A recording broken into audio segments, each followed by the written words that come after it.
Happy Sunday morning. This is Kate at Kate's Garden Chicken and Cat Rambles.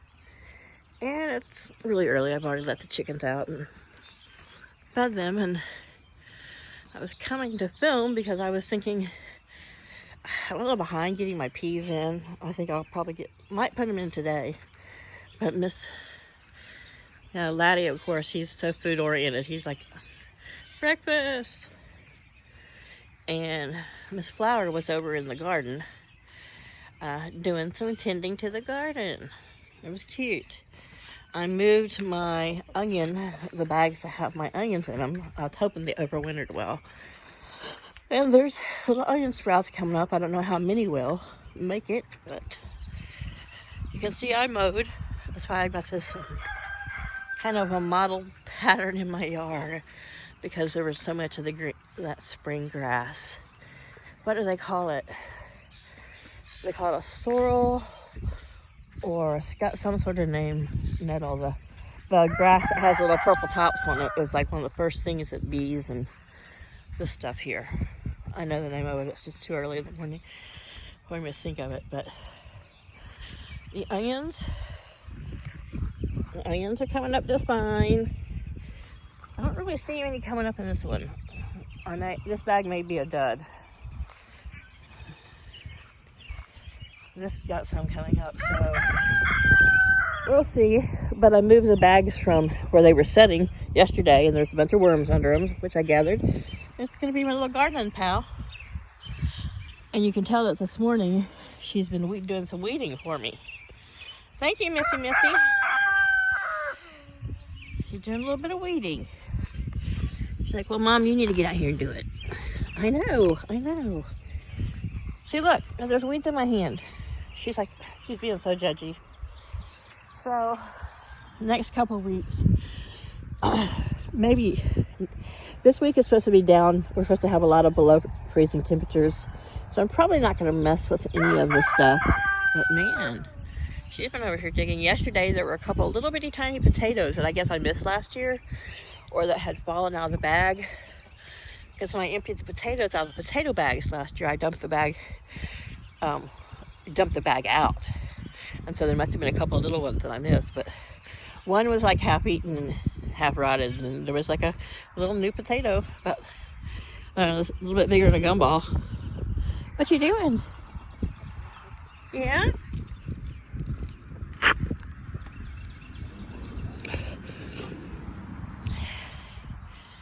See, the wind has knocked stuff over, and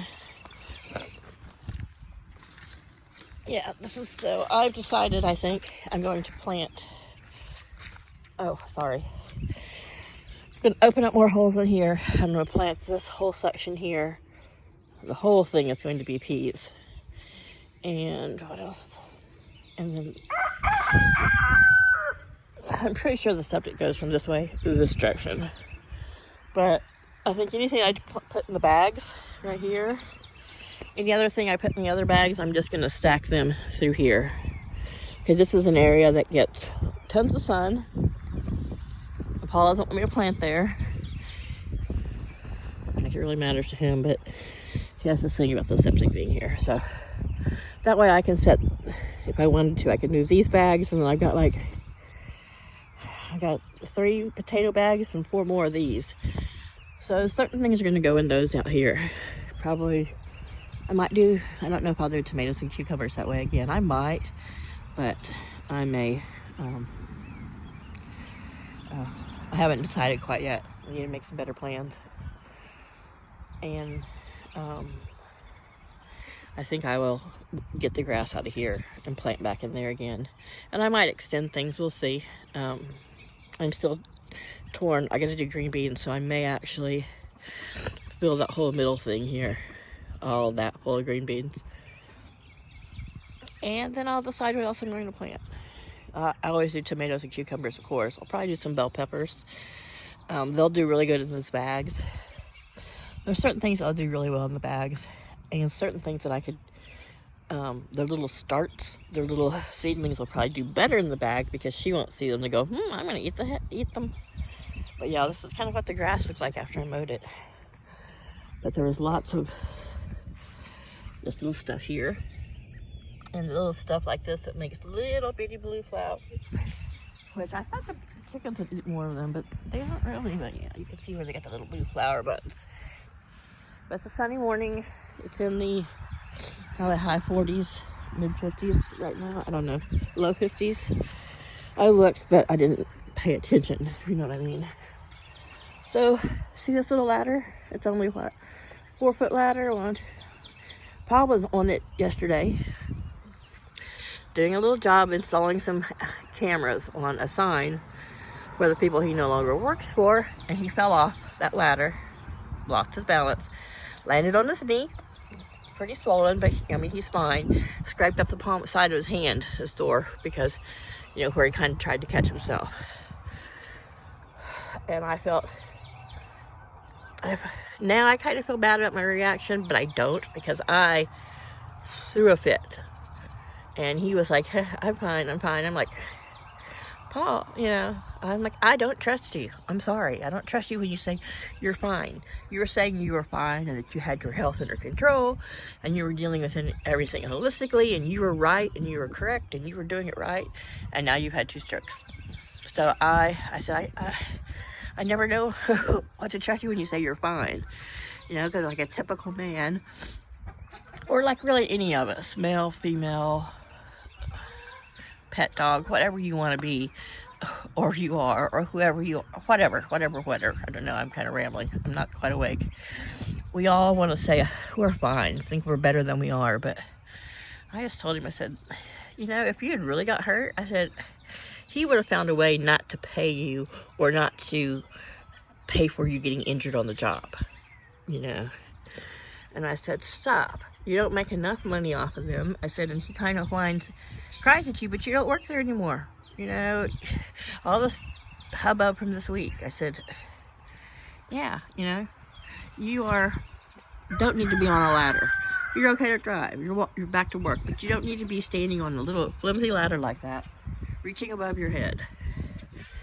So anyway, and I kind of just set him down and said, you know, you don't know how much it scared me. What happened with you? I said, and you were scared for a while. Now you're kind of getting past it. I said, but, you know, it's kind of be frustrating. Me always asking you to repeat yourself. He definitely needs some speech therapy. Hello, Miss Gardening Girl. You're kind of white. You shouldn't really be a gardening chicken. She's like, I'm just scratching it up so I can dust bathe. You can tell they've been dust bathing here in this funky soil. He is still eating. I've been making this video for 8 minutes. She's like, I'm coming too. I have a little bit of food there, but again, last night they got up in the tree. Now tonight and the next few nights are going to be really cold, and so I may have to come out every night and get on the ladder and climb up and scoop them up with a net and put them in their coop to keep them out of any wind and cold, because it's going to be really cold. It's going to be down in the below freezing, which I'm sure sitting side by side, snuggled up on that branch, that's Laddie's favorite. That's her favorite. But side by side, they'll keep each other warm. But if I have to, I'll scoop them up before dark, before they can get up there, and stuff them in the little coop. And then, you know, once the freezing temperatures at night are over, they'll be back out and doing their thing. So she loves to lay and sit over here. This is where I had a wildflower patch last year. And that green that you see popping up there is some of the perennial wildflowers. I think those might be zinnia coming back. So I got this little thing just to put around it because I didn't want to fence around it. So I'm gonna go ahead and finish cleaning this out probably today, get the straw out, which I'm not really worried about it. That's just organic matter that will rot down. Keeps the soil, you know, protects it a little bit probably. Because this area can flood when we get a lot of rain, but I'm going to put this out around it so that, you know, if she really wants to get in there, she has to hop that gate. But yesterday I caught her laying right there. You can see the evidence. Her little poopy. And she was like laying there looking over the board at the others, kind of laying on one hip with one leg stretched out, just, you know, kind of doing Cleopatra on a chaise lounge look. And I think she's she seemed to be happy, and they're all getting along, and her sister is still sitting on eggs. I got her to eat some blueberries out of my hand yesterday, and I put like a little piles of food beside her in her nest, and she's eating them up. But she's, you know, like I said, she's 2 feet away from hopping out of that box and having a drink and a snack. And she came out here yesterday, and she was in the yard eating, and I'm gonna have to look it up.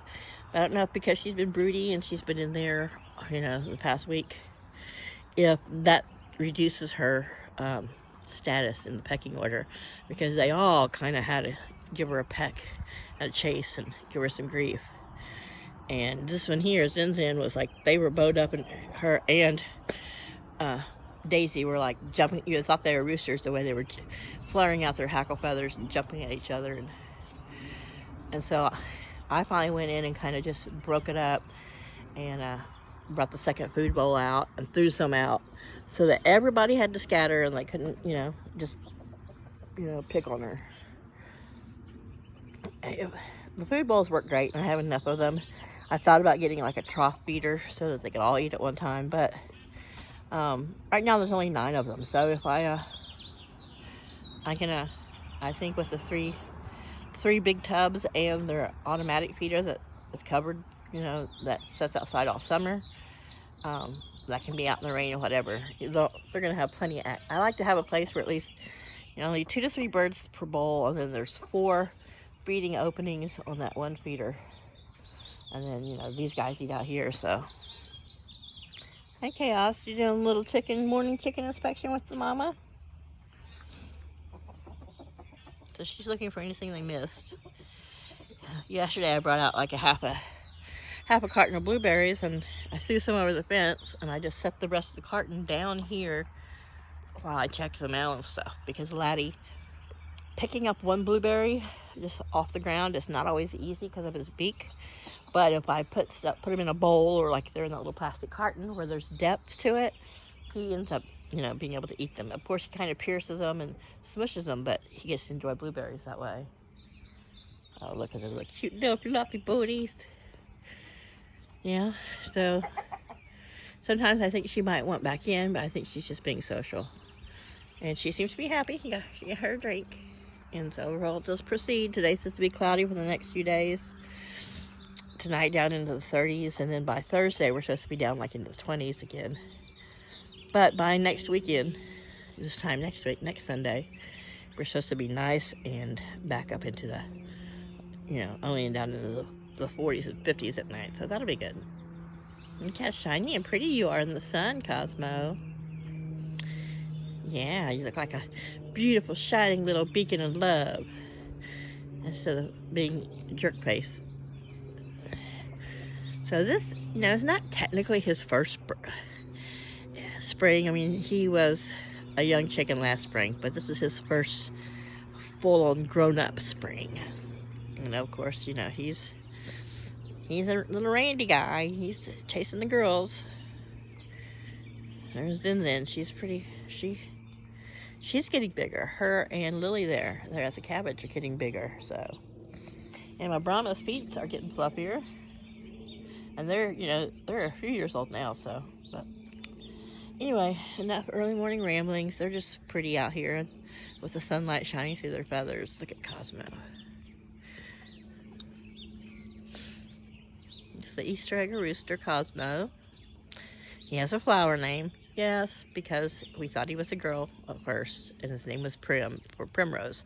And it turned out that his little bossy hen attitude was rooster attitude. He started crowing, so I didn't want to mess up my little flower theme group, so I just changed his name to Cosmo.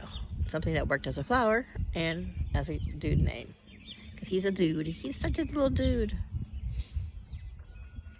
So yeah, I'm kind of late on getting new chicks.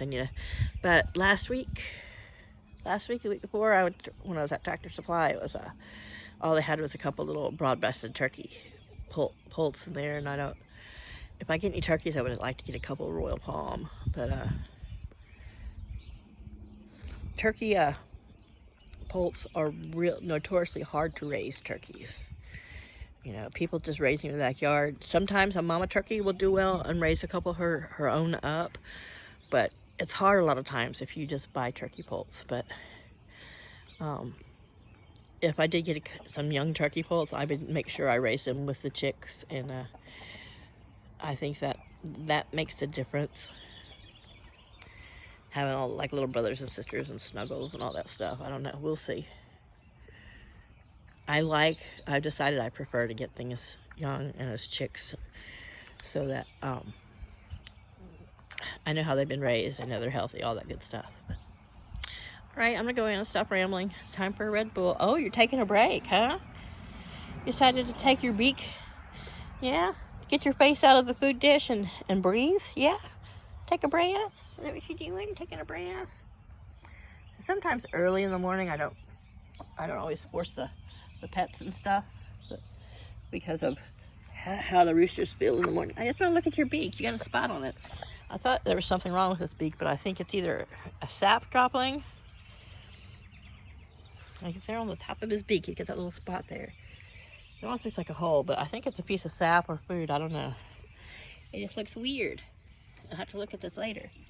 All right, you and the cat hang out and do your thing, and Mom's gonna go in, have a Red Bull, and get her day started. I may just come out and toil in the garden a little bit, prepping a few things, doing some weeding. We shall see. Bye, y'all. Have a great day. Please, I hope you enjoy the videos. Like, subscribe, and share. And this is me and my little flock. And we'll say a goodbye from Laddie Roo, who is an Americana rooster. His girlfriend Flower, who is a Leghorn gold-laced Wyandotte cross. She has a sister that's identical who's on the nest box, and that's Daisy. Silver-laced Wyandotte Luna. Colombian rock cross Lily. Easter Egger Zinzin. Brahma Kiva. Rooster Cosmo. Brahma Neve. And that's the little crew. Am I missing somebody? 2, 3, 4, 5, 6. Nope, that's it. I got them. Okay. Y'all have a great day. Bye.